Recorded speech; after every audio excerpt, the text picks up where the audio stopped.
I think it's important to know what's their institutional goals. And at the end of the day, when you talk to the IMF officials and when you read their very much their articles of agreement, they have one mandate, and that's to safeguard their resources. And so often I find the blame is misguided and thinking it's just about these two institutions that are running the world amok.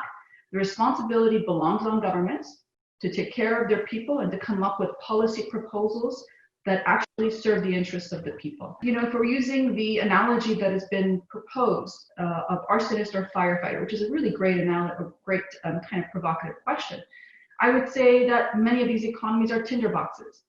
They have all the conditions for a fire, from mismanagement, corruption, excessive spending on the military, inequality, structural positioning in the global economy. That's the essence of public trust. Building that relationship between the people and the government is what makes a good society. And the pandemic has revealed that. This pandemic has become, the force multiplier for all things wrong, the mainstream ways of thinking about the economic system. Something does have to change. And I think if we're looking for that wake-up call, I think in many ways COVID-19 has forced us to wake up.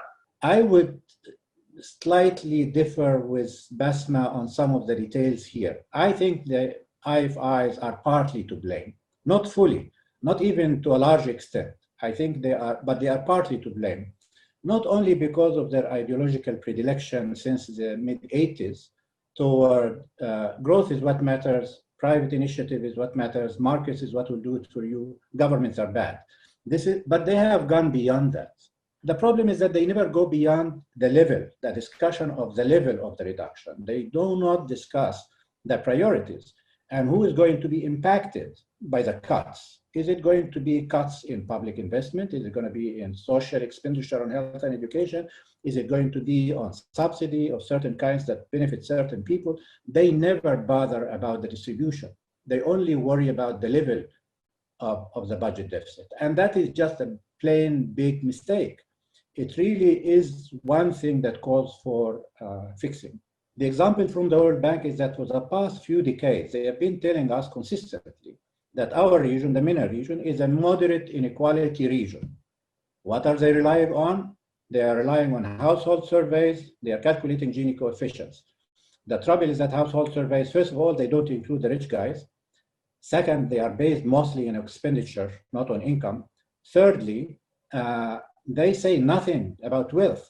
I mean, it's about flows, not stocks. Therefore, it is flawed in the first place. It would be actually quite foolish to blame everything on the IFIs. That would be an exaggeration of the kind of impact that they would have, and back into some of these cartoonish arguments that render or that perceive domestic institutions, including states, or namely states, as mere transmission belts of external influences, which is something that is too reductionist and simply inaccurate.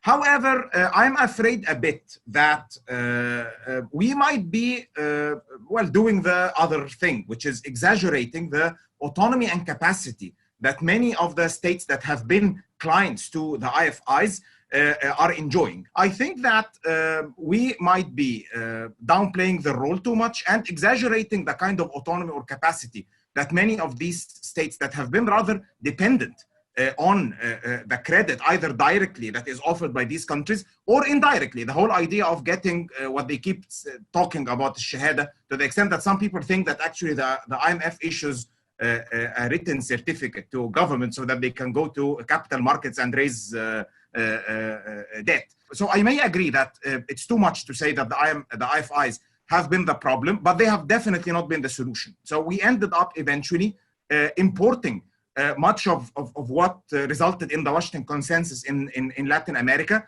and later on implemented in Central and Eastern Europe. And this was done in the Middle East in the hope of addressing questions about growth, about the accumulation problem, about many of these issues. So one of the things that I find very puzzling is that the IMF, in the case of Egypt, is brought every 10 years, more or less, to do the same thing.